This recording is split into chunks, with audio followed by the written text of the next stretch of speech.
Okay, ladies and gentlemen, how are you? This is Dr. Rahman, and I shall be leading this lesson today. We're looking at plants and photosynthesis, so we're moving on from last lesson, which was on the roots. Okay, so before we start, a few things that we need to do to make sure that we, do this lesson appropriately. Number one, turn off your phone or put it in a different room. Okay. Secondly, don't have any other tabs open on your computer. Number three, answer all the questions. If you need to, pause the video, okay? Pause the video, answer the questions, and then unpause the video to carry on. Fourth thing you need to do, or be aware of, is that you can always rewind and listen again if you are not sure. And that is one of the best things about videos, yeah? There's a stop, pause, go back, rewind, or fast forward function. And finally, I know the teacher's not there. Don't give up. Do what you can, okay? Go on to bite size if need be. So today's lesson, we're going to look at what happens to the sugar made during photosynthesis. And by the end of this session, there are three things I'm hoping you'll be able to do. Firstly, identify any hazards and risks, suggest appropriate ways to reduce the risks. Secondly, make observations and describe any results. And finally, draw conclusions from results related to photosynthesis. Before we go any further, we need to find out what you already know. So you need to answer these 5 questions. Pause the video, answer these 5 questions, and then unpause the video and we'll move on to the next slide. So we're now going to go for the answers. It would be useful if you had a green pen to mark your work with, just like in the classroom. So number 1, what is photosynthesis? It is basically a reaction where plants make their own food using the energy that is transferred by light from the sun. Question 2, where does photosynthesis happen? Well, it happens in these subcellular structures called chloroplasts inside plant cells. Question 3, what are the reactants for photosynthesis? Well, reactants are chemicals which react together. Okay, in this case, it's carbon dioxide and water. Question 4, what are the products of photosynthesis? So whenever we talk about chemical reactions and products, we're referring to things that are made. So in this case, it is glucose and oxygen. Number 5, why do we not find sugar in the leaves? Well, as soon as sugar is formed, it is transported to other parts of the plant for storage in the form of starch. Okay?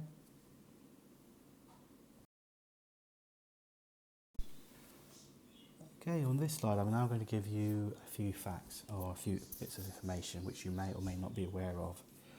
First of all, plants and algae, they don't eat. Okay, they make their own food. Plants and algae, they don't, if you look in the garden, look at a tree, it hasn't exactly got a mouth, has it? Or digestive systems, such as that we know animals have. This food that plants make, it can be used in respiration for energy, or it can be turned into other molecules for growth. So for example, just like in humans, our bodies produce proteins, so do plants. The energy that's required for this photosynthesis, it comes from the sun itself. The sun releases light, and the light transfers that energy to the plants. And this only occurs, okay, photosynthesis only occurs in the green parts of the plant. Not in the roots, the green parts. So that's the stem, the leaves.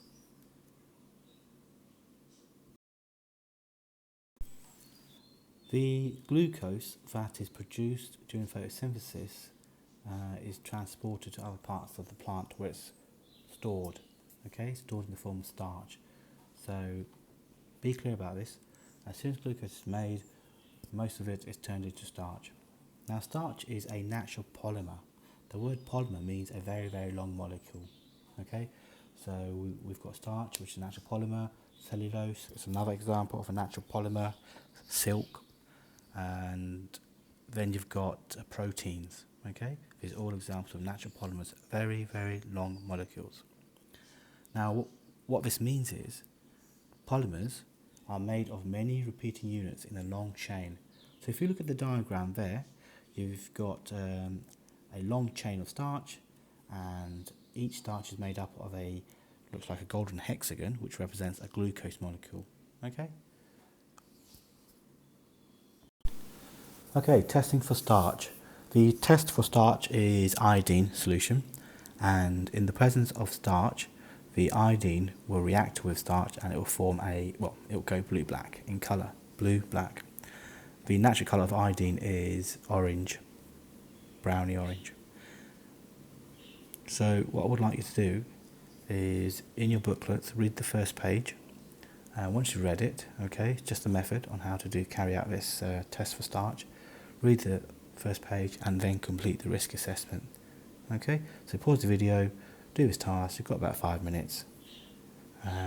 Just a couple of things to remember. Don't forget, hazards are objects that could cause harm. Risk, okay, is what harm could be caused by the object, by the hazard. And finally, safety precaution is how will you prevent harm being caused. So, for example, what can you do to avoid this heart risk from taking place? Okay, take your green pens out and let's mark your work. So there's quite a few risks that you could mention actually. The first one is the hazard is open flame. The risk of that open flame includes burns, the ethanol catching fire. Okay, don't forget ethanol is a very flammable liquid. Safety precaution for that would be turn your Bunsen burner off before the ethanol is collected, or even better, use a water bath, okay, or water from a kettle for the heating purposes instead of using Bunsen. The second hazard would have been hot equipment. Okay, you are heating things up, so your equipment will get hot. Risk of that is again burns. Safety precaution: allow the equipment to cool down before you handle it to put it away. Now, since we're not in class, so as a result we can't actually do practicals, obviously. What we have done is we provide you with a video. Okay, so watch this video. It shows you how we can test for starch in a leaf. You don't have to make any notes. Just watch the video, understand the contents of it, and then we'll move on. In this slide, I'm going to go through the practical method, just to make sure and reinforce whatever knowledge you have gained from watching the video on the previous slide. So first of all, you take a leaf, you drop it in boiling water, okay, or very, very hot water. The purpose of this is to break down the cell walls in the leaf. Number two, you take your leaf, okay, once it's cooled down, you put it in methylated spirits or ethanol in a boiling tube, and then you heat this up. The reason why we do this is because you're using the ethanol to extract the green chlorophyll. Because if you do not remove the chlorophyll, then you will not be able to see whether there's starch or not using the iodine test in the leaf. Step 3, we take the leaf. Okay, it should be white by now. We wash it with water and then we'll put it into a petri dish, and on top of it, or onto it, we add a few drops of iodine solution. Now, if photosynthesis has taken place, then we expect there to be starch in the leaf, which means with iodine and starch together, we should see a blue-black colour. If there is no starch in the leaf for whatever reason, then we would just see the orange-brown of the iodine, its original colour. Okay, now a task for you guys to do. So in your booklet, I want you to sketch the leaf to show its appearance after iodine to it. Okay, now try to be as accurate as you can with the colours and patterns. Remember, if there is starch there, it will turn blue-black.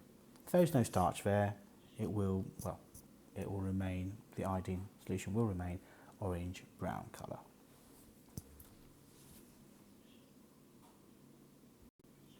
What you should have drawn should look something like this below in the picture. Okay, where there are green parts, i.e. the chlorophyll, that's where you would expect to see photosynthesis take place, and your evidence for that would be starch. Okay, and with the iodine it would turn blue-black. In the white parts, where there are no chlorophyll, you would have no photosynthesis, therefore you would have no starch, and as a result, when you add iodine to that area, it would remain orange-brown. There was a key question which you had to answer, and the key question was, where did you find starch and why do you think it was only in those places? And the answer is, as you can see in red, starch was present in the green parts of the leaf only. This is because that part contained chlorophyll, which is essential for photosynthesis to produce glucose, which is then turned into starch. On this slide, we're going to explain the results that you would have got if you had used variegated leaves.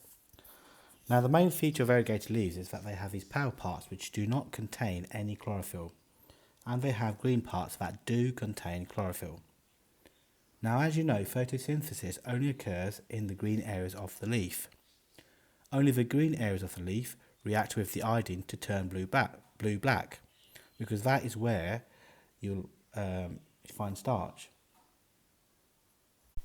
Okay, pause the video and complete the rest of the booklet by yourselves, and once you've finished, unpause the video and we'll go through the answers. Just like before, make sure you have a green pen in your hand so we can mark your work. Right, the first point. There was starch in the parts of the leaf that were green before the test, as they turned blue-black with iodine. The iodine stayed brown when added to parts of the leaf without chlorophyll, as there was no starch there. This is because photosynthesis only takes place in the green parts, and this is where glucose is turned into starch. Now, question number 1, the word equation was carbon dioxide plus water, arrow, glucose plus oxygen. Number 2, leaves are green because of the chlorophyll. Number 3, the leaves were put into ethanol to remove the chlorophyll. Ethanol is a solvent for chlorophyll, water isn't. Number 4, ethanol is flammable and should not be taken near a naked flame. Okay, your mates, this is where I'm going to leave you with the extension task in your booklet. So take your time, do the task, and do your best on it. Be safe.